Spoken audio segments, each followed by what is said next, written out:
ሰላም ጤና ይስጥልን ክብራትና ክብራን ተመልካቾቻችን እንደምውላችኋል እንደምናርፍዳችኋል እነሆ በሰዓታችን ከሐረሪ ቲቪ የሐረር እንግዳ የተሰኘውን ፕሮግራማችን ይዘን ወደናንተ ደረስን እንደ ሁሉ ጊዜ ሁሉ ታዲያ በዚህ ፕሮግራማችን ያዘጋጀን ወደናንተ የምናደርስላችሁ በዚህ በክልላችን ሐረር ያሉ ሙያተኞችን እንዲሁም ደግሞ ለማህበረሰቡ አገልግሎት እየሰጡ ያሉ ግለሰቦችን ያነጋገርን እንዲሁም እነዚህ ግለሰቦች እናንተ ጋር ቢደርሱ እናንተን ያስተምራሉ እናንተን ይጠቅማሉ ብለን የምናስባቸው ሰዎች ነው አግኝተን ወደናንተ የምናደርስላችሁ ማለት ነው በመሆኑም እንግዲህ በዛሬው የሐረር እንግዳ ፕሮግራማችን በህይወት ፋና ሆስፒታል ተገኝተን ከዶክተር ዮሴፍ ሰለሞን ጋር ቆይታችን እናደርጋለን ብለናል የዶክተር ዮሴፍ ውሎ ምን ይመስላል እንዲሁም ደግሞ ምን አይነት ስራዎችን ይሰራል ውሎ ምን ይመስላል የሚለውን ከርሱ ጋር ውሏችን አድርገን ቆይታችን አድርገን ወደናንተ እናደርሳለን ፕሮግራሙን አዘጋጅቼ ወደናንተ ማደርስላችሁ እኔ ሜሮን ጋሻው ነኝ ካሜራውን በመቆጣጠር አምሳሉ ባዜ አብሮኛል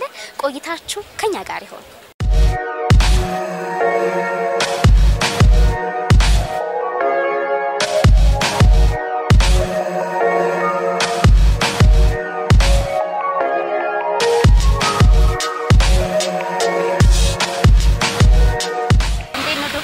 ሰላም ሃይ ሜሮን ሰላም ነው አለና እንግዲህ ዛሬ በጧት ነው የተገናኘነው የሐረር እንግዳ ፕሮግራማችን ላይ ነው ዛሬ አንተን እንግዳ ለማድረግ የጋበዝን ያው ውሎህን ምን ይመስላል በአንድ ቀን ውስጥ ምን አይነት ክንውኖችን ታደርጋለህ ውሎ ምን ይመስላል ምን አይነት ስራዎችን ትሰራለህ የሚለው በአጠቃላይ ካንተ ጋር ቆይታ አድርጌ ለውድ ተመልካቾቻችን ማድረስ ነው የሚሆነው እስቲ እንታወቅ ስምን እሺ ዮሴፍ ሰለሞን የቀዶ ህክምና ስፔሻሊስት ነኝ ደሞ የጉበት የቆሽት እና የሐሞት ከረጢት ቀዶ ህክምና ሰብ ስፔሻሊስት ነኝ በሐረር ዩኒቨርሲቲ በህይወት ፋና ሆስፒታል ውስጥ ነው መሰራው ያው ዛሬ እንግዲህ ውሏችን አንድ የቀዶ ህክምና ሐኪም ምን አይነት ውሎ ነው የሚውለው እስቲና ያለና ሞርኒንግ ሴሽን አለ ኦፕሬሽን አለ ከዛ በኋላ ታካሚዎች ማየት አለ እስቲ እንግዲህ ቀኑ ምን ይመስላል የሚለው ያው አብረና ያለና ስለዚህ መጀመሪያ ቀናችሁን የምትጀምሩት በሞርኒንግ ሴሽን ነው ማለት ሞርኒንግ ሴሽን ማለት እንግዲህ ያው ትላንትና ያደሩት ታካሚዎች ታክመው በቀዶ ህክምና ታክመው ያደሩት ታካሚዎችን ዲስከስ ምናደርግበት ለውስጥ ደዌም ለብቻው የራሱ አለ ለማህፀንና ጽንስ የራሱ ሞርኒንግ ሴሽን አለ ስለዚህ አሁን ስንትን ልጅ ተወለደ ስንት ኦፕሬሽን ነበር ምናምን የሚለውን ዲስከስ ምናደርግበት ከዛ ምንማማርበት ሴሽን ነው ኦልሞስት ምናስተምርበትም ለኛም የምንማርበት ሴሽን ስለዚህ አሁን ወደዛ ነው ማለት ነው ወደዛ ነው የምንሄደው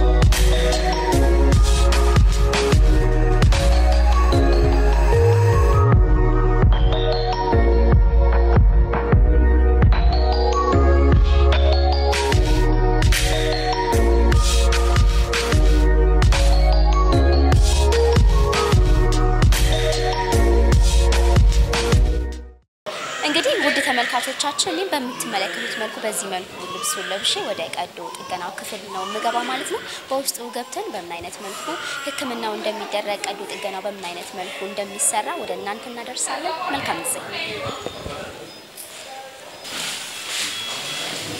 እንግዲህ ሰርጀሪ የቲም ወርክ ነው እንደዚህ ለአንድ ሰው ለብቻ ምናምን የሚሰራ አይደለም በጣም ብዙ ሰው ተረባርቦ የሚሰራው ነው mainly anesthesiologist ወይ anesthetic ያስፈልጋል እዛ ጋር የምታየው ዶክተር ሰይድ ይባላል አነስቴዚዮሎጂስታችን ነው ስለዚህ የፔሸንቱን አተነፋፈስ ልብ ምቱን ሁሉንም ተቆጣጥሮ ሳትነቃ ፔሸንታችን ሳትነቃ ህመም ሳይሰማት እንዲሰራ የሚያደርግልን ነው ከዛ ሰርጅን አለ አሲስት የሚያደርጉ ሰዎች አሉ እሱ ዶክተር ዮቤል ይባላል ጀነራል ሰርጅን ነው ከኔ ጋር አብሮ ይሰራል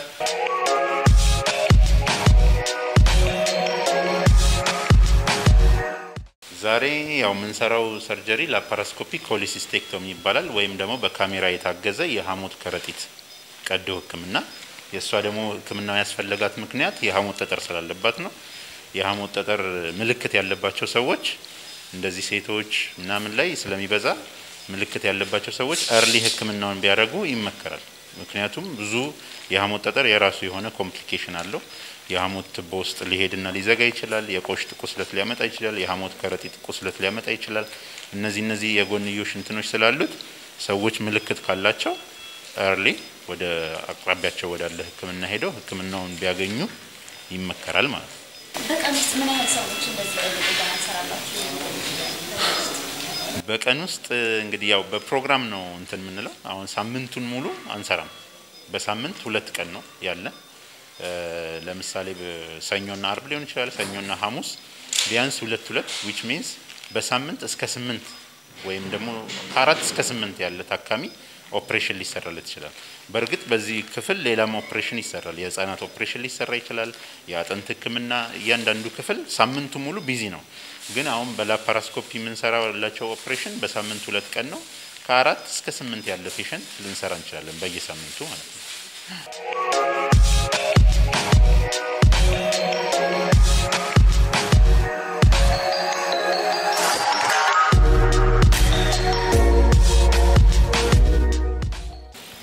ሰርጀሪ ከመጀመራችን በፊት ሁሌም የWHO ቼክ ሊስት የሚባል አለ። የዓለም የጤና ድርጅት ያወጣው እሱን ነው የምናደርገው። ያው ራነር የሚባለው ወይም ሲስተር አይዳ እሱን ታደርጋለች። ፕሮሲጀር ኢዝ ላፓራስኮፒክ ኮሊሲስቴክቶሚ ታይም 1 hour። ይሄ ቼክ ሊስት ማለት ምንድነው? ያው ታካሚው ለራይት ታካሚ ነው ወይ ትክክለኛውን ታካሚ ነው ወይ ይዘን የገባ ነው። ዲያግኖሲሱ ያልነው በሽታ እሱ ነው ወይ? ከዛ የምንሰራው ፕሮሲጀር እሱን ነው ወይ? አንቲባዮቲክስ ተሰጥቷል ወይ? ከዛ በኋላ ከኦፕሬሽን በኋላ የሚያስፈራን ለምሳሌ አንድ ታካሚ የስኳር በሽተኛ ታካሚ ከሆነ ከኦፕሬሽን በኋላ ምን ሊያጋጥመው ይችላል የሚለውን ምናምን የምንነጋገርበት ነው። ለምሳሌ የስኳር ታካሚ ከሆነ ከዚህ ከኦፕሬሽን በኋላ እንደዚህ አይነት ስጋት አለን ተባብለን እንነጋገራለን። ይሄ ዶክመንት ይደረጋል። ቀጣይ ለሚከታተለው ሐኪም ይተላለፋል ማለት ነው። ስለዚህ የWHO ቼክ ሊስት ጥቅሙ ይሄ ነው። የህክምና ኢረሮችን ለመቀነስ የሚደረግ ቼክ ሊስት ነው።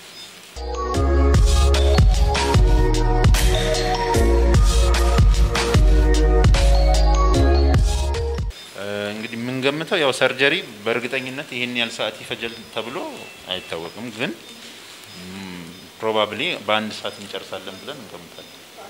በአንድ ሰዓት ውስጥ እንጨርሳለን ብለን እንገምታለን።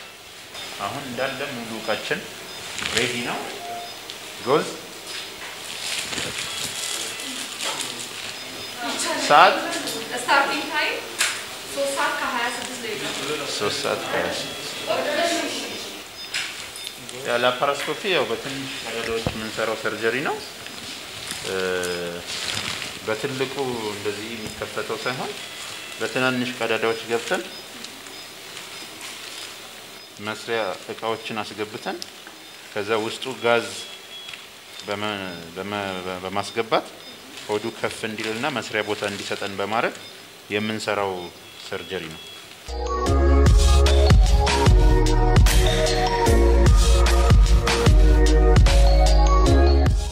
ያው ሙያው ስትረስፉል ነው። ምክንያቱም ሁሌም የሚገጥምሽ ነገር እርግጠኛ ሆነሽ አይደለም የምትገቢው። ብዙ አንሰርቴኒቲዎች አሉ። እርግጠኛ ማንሆንባቸው አስቸጋሪ ኬዝ ሊገጥምሽ ይችላል። በጣም ስትረስፉል ነው። ግን ያው ከጨረሽ በኋላ በስኬት ሲያልቅ ደግሞ ያው ደስታውም የዛንን ያህል ነው።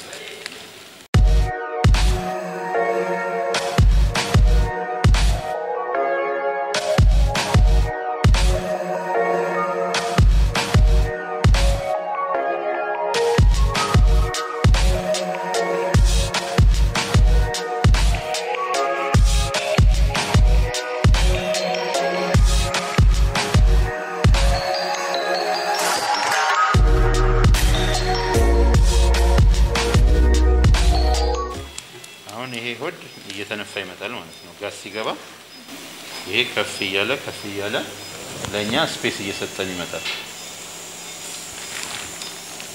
አሁን ስፔስ አግኝቼ ገብቻለሁ። ገባው ሆድ ውስጥ ማለት ነው። አሁን ይሄ እዚህ ጋር የምታዩት ጉበት ነው።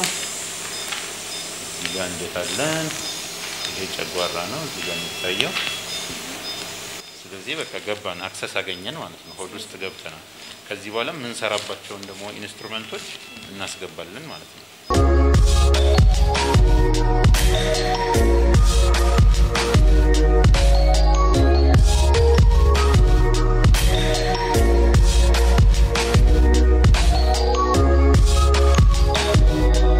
አሁን ሁሉንም መስሪያችንን አስገብተን ጨርሰናል።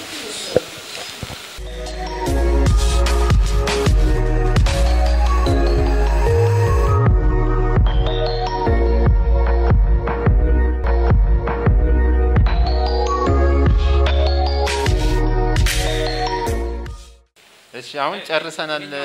እንደምታዩት የላፓሮስኮፒክ ኮሊሲስቴክቶሚ ወይም በካሜራ የታገዘ የሐሞት ከረጢት ጠጠርን አውጥተን ጨርሰናል። አሁን የሚቀረው በቃ ታካሚዋን ማንቃት፣ እነዚህን ትናንሽ ቀዳዳዎች በትናንሽ ክር እንዘጋለን። ቴንክ ዩ ፎር ዘ ቲም ዶክተር ሰይድ፣ ዶክተር ዮቤል፣ ዶክተር አብርሃም፣ ሲስተር የትናየት፣ ሲስተር አይዳ ኦል ዘ ቲም ከኔ ጋር ተባብረን እንግዲህ ይሄን ስራ ጨርሰናል። ስለዚህ ለራሳችን አንድ ጊዜ ቴንክ ዩ እንዲሁም ሜሮን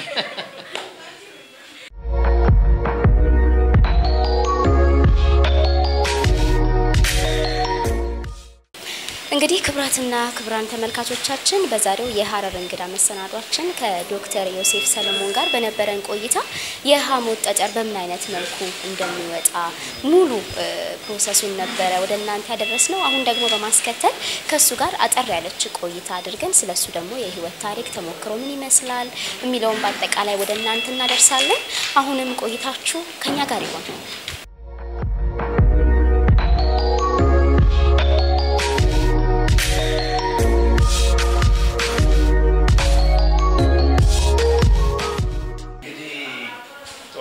ሞርኒንግ አብረን ገብተናል። አሁን ደግሞ አይተሻል አንድ ታካሚያችንን ኦፕሬሽን ጨርሰናል። ከዚህ ቀጥሎ ትንሽ ሻይ ምናምን እንቀምስና ታካሚዎች የሚጠብቁ አሉ በውጪ ተመላላሽ ታካሚዎች ማለት ነው። እነሱን ወደሚታይበት ክፍል ሄደን እነሱን እናያለን ማለት ነው። አሁን ደግሞ ሻይ ቡና እንላለን።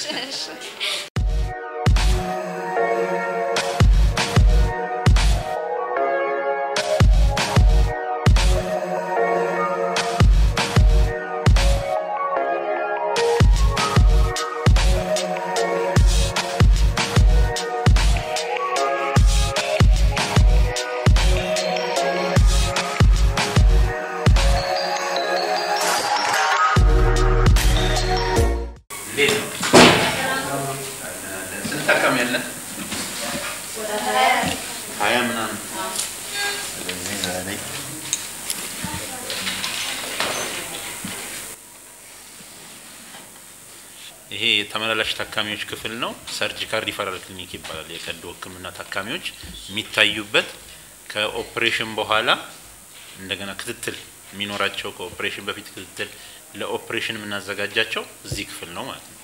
ስለዚህ ታካሚ ይመጣል ይገባልና ታካሚዎቹን እናያለን።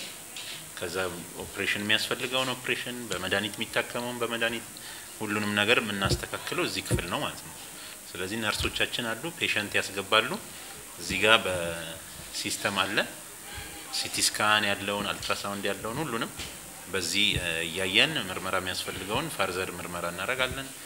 ምርመራ የጨረሱትን ደግሞ ለኦፕሬሽን ወረፋ እናስይዛለን ማለት ነው። እንግዲህ አሁን ከድካም ነው እንደገና ወደ ድካም ታዲያ 5 ደቂቃ የሚያከራሱ አላረፍኩም። እንዴት ነው? ያው 3 ደቂቃ ቢሆን ነው የተቀመጠው ነው መስለኝ። አድካሚ ነው። በርግጥ የህክምና ስራ ሁሉም ሰው የሚያደክም ስራ ነው። ምክንያቱም ታካሚዎች አንደኛ በጣም ብዙ ታካሚ አለ እዚህ አካባቢ። ይሄ ሆስፒታል ከሚሰጠው ካችመንት ወይም ደግሞ ከሚይዘው ኤሪያ አንፃር ስታየው በጣም አስቸጋሪ ነው። ምክንያቱም ከኢቭን ከዚህ ከኢስተርን ኢትዮጵያ ብቻ ሳይሆን ኢቭን ከሶማሌላንድ ይመጣል፣ ከጅቡቲ አንዳንድ ጊዜ ከጅቡቲ የሚመጡ ታካሚዎች አሉ፣ ከሶማሌ የሚመጡ ታካሚዎች አሉና ትንሽ ቮሊዩሙ ሃይ ቮሊዩም የሚባል ሆስፒታል ነው። የኔ ህክምና ደግሞ የሄፓቶቢሊያሪ ወይም የጉበት የቆሽት እና የሐሞት ከረጢት ቀዶ ህክምና አሁን ለጊዜው ብቻዬን ነው እየሰጠው ያለሁት በምስራቅ ኢትዮጵያ ላይ ማለት ነው። አዲስ አበባ አለ፣ ሌሎች ከተሞች ትላልቅ ከተሞች እና ሐዋሳ እና ባህር ዳር ላይ አሉ።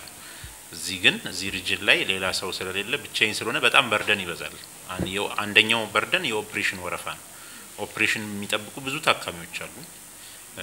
ሁለተኛው የሚታዩ ታካሚዎች ራሱ አሁን ሐሙስ ነው የምናያቸው የሚታዩ ታካሚዎች አሁን እንግዲህ በቀን 20 ፔሸንት ማየት በጣም አስቸጋሪ ነው። ምክንያቱም ስታይ ሰውየው ይመረመራል፣ ሲቲ ስካን ማየት አለብኝ፣ ሁሉንም ነገር መታየት ስላለበት በጥልቀት መታየት ስላለበት ጊዜ አንድ ታካሚ ላይ የምንፈጀው ራሱ ጊዜ ረጅም ነውና አንዳንድ ጊዜ ምሳ ሰዓት አልፎ 7 ሰዓት 8 ሰዓት ነው የምንወጣውና ትንሽ አድካሚ ነው። ለኔም ብቻ ሳይሆን ያው አብረው ለሚሰሩም ለነርሶቹም ትንሽ ያደክማል። እንዴት ነው አቶ ሲሳይ? ሰላም ነው? እንዴት ነው? እንግዲህ አቶ ሲሳይ ይባላሉ። ኦፕሬሽን ከሰራንሎት ስንት ጊዜ ሆነ? 3 ወር። የእርሶ ችግር የነበረው የሐሞት መተላለፊያ ትቦ ላይ ጠጠር ነበረ። እሱ ያው ተወግዷል። አሁን ምን አዲስ ነገር አለ? ዛሬ ለክትትል ነው የመጡት? ሌላ ምንም ችግር የለም? ከዛ ውጪ ሌላ ችግር የለም? እሺ እዛች ላይ ይሆኑልኛል።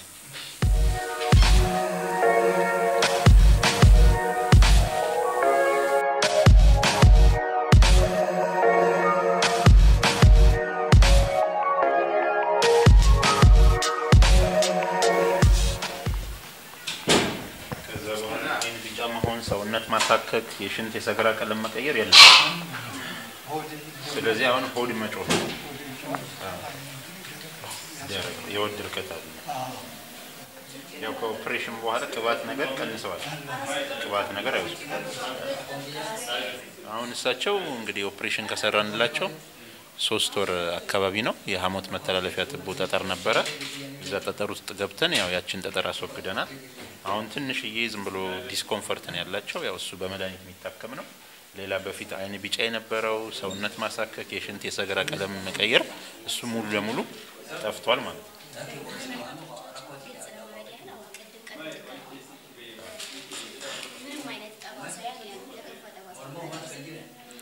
ይሄኛው የሐሞት መተላለፊያ ትቦ ጠጠር ነው።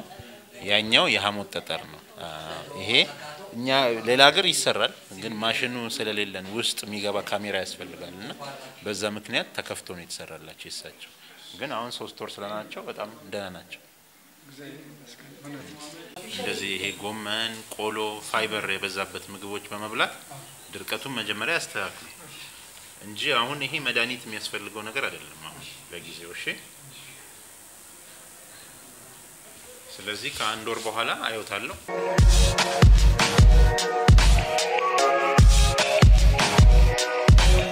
እንዴት ነው አሁን? ማዘር በጥሩ ሁኔታ ላይ ነው ያሉት። መጀመሪያ ሳይሰራላቸው በፊት በጣም እኔ ራሴ ሀሳብ ገብቶኝ በጣም ቴንሽን ውስጥ ገብቼ ነበር። እናቴን አጣው ብዬ ማለት ነው። እና ምግብ አይበሉም፣ ያስቀምጣቸዋል፣ ያቅለሸልሻቸዋል። በጣም ማለት ሰውነታቸው ወርዶ ነበር ማለት ነው። አሁን ግን ከተሰሩ በኋላ ምግብን በደንብ ይበላሉ። እንቅልፍ ለሊት አይተኙም ነበር፣ እንቅልፍ ይተኛሉ። በጣም በጥሩ ሁኔታ ደረጃ ላይ ነው ያሉት። ዶክተርን ከፈጣሪ በታች እናመሰግናለን። ስለዚህ አሁን እንግዲህ ያው እንዳየሽው ታካሚዎቻችንን አይተን ጨርሰናል። ከዚህ በኋላ ሄደን ምሳ በልተን ደግሞ ኢመርጀንሲ ካሉ እነሱን አሁን የሚደወል ኢመርጀንሲ ሊኖር ይችላል፣ ኮንሰልቴሽን ሊኖር ይችላል። እነሱን ነው እናስተናግደው ማለት ነው በድንገተኛ የሚመጣ ታካሚ ካለ። ስለዚህ የዛሬ ውሎ ያው እንዳየሽው ጠዋት በሞርኒንግ ይጀምራል። ከዛ በኋላ ኦአር 1 ኬስ ሰርተናል። ከዚህ በኋላ ደግሞ መተን ያው የተከታታይ ታካሚዎቻችንን አልጋ ማስያዝ የታከሙትን ደግሞ ክትትል ማድረግ ነበረ። ስለዚህ ከዚህ በኋላ ሄደን ምሳችንን እንበላለን።